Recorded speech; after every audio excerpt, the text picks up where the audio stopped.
O governo federal pediu aos ministros de Estado muita cautela, muito cuidado para que as disputas pelas presidências da Câmara e do Senado não interfiram no Planalto.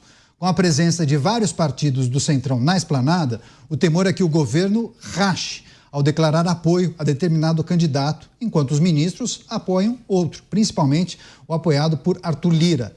Além dessa disputa pelo controle do Congresso, as eleições para a Câmara e Senado também podem definir o futuro do Tribunal de Contas da União, já que 2 vagas serão abertas até 2027 e estão sendo negociadas pelos parlamentares.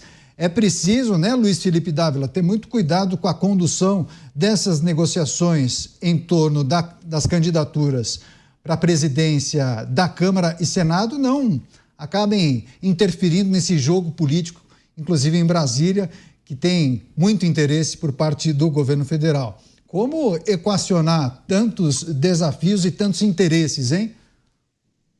É um jogo de xadrez, Caniato, porque se o governo mostra muita simpatia para um candidato, ele está afundando a chance desse candidato ser eleito para a presidência da Câmara e do Senado. Mas também, se mostrar absoluto desinteresse, não vai fazer de jeito nenhum.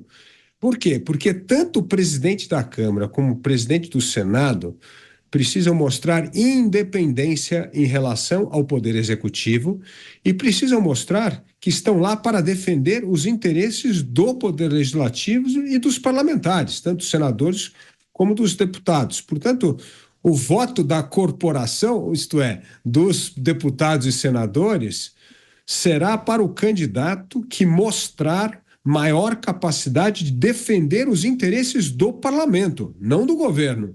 Porque se mostrar que ele é uma pessoa subserviente ao governo, ele vai perder essa eleição. E também se mostrar que tem total animosidade com o governo, não consegue conversar com o governo, também não vai conseguir a maioria dos votos, tanto da base, principalmente dos membros da base governista, que é um número significativo. Então, é um candidato que precisa mostrar muita cautela, andar nesse fio capaz de dar sinais que pode conversar com o executivo, mas que vai ser um fiel escudeiro da defesa dos interesses do Poder Legislativo. É isso, o Palácio do Planalto pedindo cuidado, cautela por parte dos ministros de Estado e tem acompanhado de perto essas articulações e negociações para as eleições no Congresso Nacional. Em Mota, muitos interesses em jogo, né? Cautela e canja de galinha não faz mal a ninguém. Mas eu me surpreendo com esse pedido, né? Porque quem pede cautela deveria ser o primeiro a exercer a cautela em primeiro lugar. E não é exatamente isso que a gente tem visto acontecer no Brasil nos últimos meses ou anos, né? Eu acho que o grande desafio hoje no Brasil, me corrijam se eu estiver errado, é restabelecer o papel correto e o equilíbrio de cada um dos 3 poderes que formam a República. Eu acho que eu não estou errando por muito se eu disser que na raiz de muitas coisas que a gente sofre hoje, os maiores problemas do Brasil, está isso. Está um desequilíbrio, que quem faz as leis não cumpre o seu trabalho, não faz as leis que deveria, quem não tem poder de fazer lei faz lei, e aí a gente assiste a decisões judiciais que deixam a gente completamente atônito, a gente não sabe, né? A gente viu aí o episódio, eu acho que o melhor exemplo é o da lei das estatais, é uma lei que a gente olhou para lá, ela valia. Quando a gente olhou para cá, ela não valia. Quando a gente olhou para lá de novo, ela valia de novo. Mas espera aí, o pessoal que entrou num período em que ela não valia, não, deixa para lá, segue o jogo. Parece essas disputas de final das Olimpíadas aí.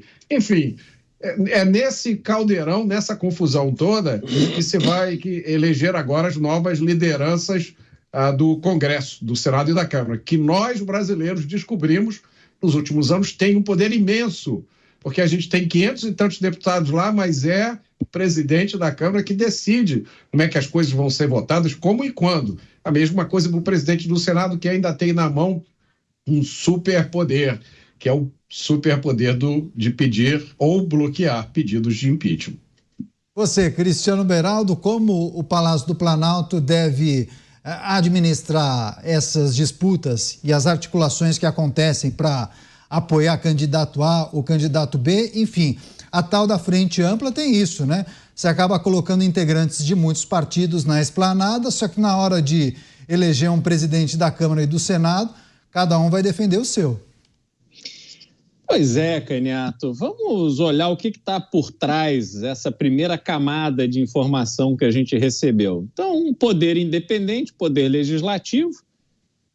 A cada 2 anos tem eleição para o presidente. Nesse momento, o Arthur Lira não poderá ser candidato de novo, porque não se pode, durante uma mesma legislatura, repetir o presidente, né? Não há possibilidade de reeleição, só se trocar a legislatura. Por isso, Lira foi, nos últimos 2 anos, a legislatura passada e depois foi eleito de novo para ser, nessa primeira legislatura, o presidente. Mesma coisa com o Rodrigo Pacheco, agora vai ter que mudar. E aí o governo está muito preocupado com a eleição nesse novo, né, desses 2 novos presidentes. E por que ele está preocupado? A preocupação, me desculpem, mas eu não vejo ter nada a ver com a dinâmica do Congresso. O governo sabe operar bem outra coisa, que é o orçamento. E aí a gente precisa lembrar das emendas, as tais emendas de comissão que dependem da liberação dos ministérios. Aí a gente começa a entender por que os ministros têm que ser alertados. Porque os ministros têm que usar o poder que possuem em relação à liberação de emendas, de verbas, para atender os interesses dos deputados, para dizer, olha, esse aqui eu quero agradar, esse aqui eu não quero agradar. Nessa votação aqui a gente vai precisar liberar dinheiro, nessa aqui a gente vai recuar. E é assim que o governo tem operado. Infelizmente, essa relação entre poder executivo e poder legislativo se tornou um grande balcão de negócios. E agora o governo vai usar essa força financeira que tem para poder influir conforme os seus interesses, independente de quem esteja lá para ser o presidente. A força é a mesma. É com essa ótica que eu vejo o governo atuar. Dávila, quer fechar e trazer, inclusive, algum tipo de informação sobre essas negociações que acontecem e os partidos que desejam e almejam as presidências da Câmara e do Senado, que tem muito poder ali, né? É importante a gente contar isso também para o nosso público. Com certeza. Para se ter uma ideia desse orçamento discricionário, o problema do orçamento brasileiro é bom explicar para o nosso público, né? Quase 90% do orçamento federal é verba carimbada, ou seja, o governo é obrigado a gastar naqueles itens, como educação, saúde, a folha, previdência social. Então, imagina só, se tem um orçamento que 90% já está carimbado. Aí resta esses 10%. E desses 10%, o Congresso tomou um pedaço gigantesco desse orçamento através dessas emendas, aumentou o poder de emenda. Esse valor discricionário pulou de 9% para 32% do Congresso. Então, o Congresso hoje tem enorme poder. E esse poder, antigamente, era limitado porque dependia da autorização do governo, ou seja, do Poder Executivo, para liberar as verbas. Agora não, elas são impositivas. Então, está na mão do presidente da Câmara, não só as verbas ali, mas a agenda, como bem disse o Mota. E aí tem um ponto. A escolha do presidente da Câmara e do Senado é de vital importância para saber se essas agendas das reformas vão caminhar ou não.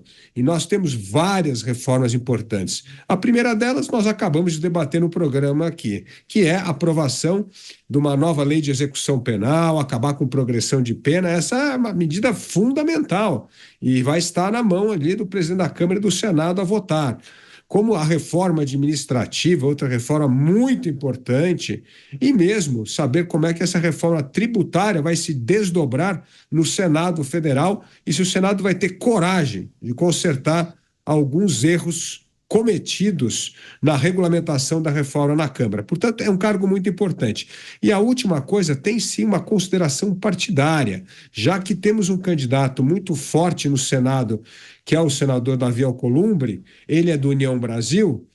Os 3 outros parlamentares, um deles é o Mar Nascimento, é também do União Brasil, então dificilmente o União Brasil vai conseguir ter esses 2 candidatos. Então isso vai ser uma outra briga política para equalizar o poder dos partidos. E os outros 2 nomes é o deputado Antônio Brito, do PSD, e nós temos Marcos Pereira, deputado aqui de São Paulo, também ligado ao Partido dos Republicanos, que disputarão a Câmara. É uma eleição acirrada e não podemos esquecer que só vai acontecer em fevereiro do próximo ano. Então tem muito jogo até lá. E com certeza muitas análises aqui nos Pingos nos Is. Quer fazer um último comentário, Beraldo? Rapidamente. Não, só para lembrar, Dávila, é de vital importância para a sociedade, porque o governo não parece estar muito preocupado com isso, não.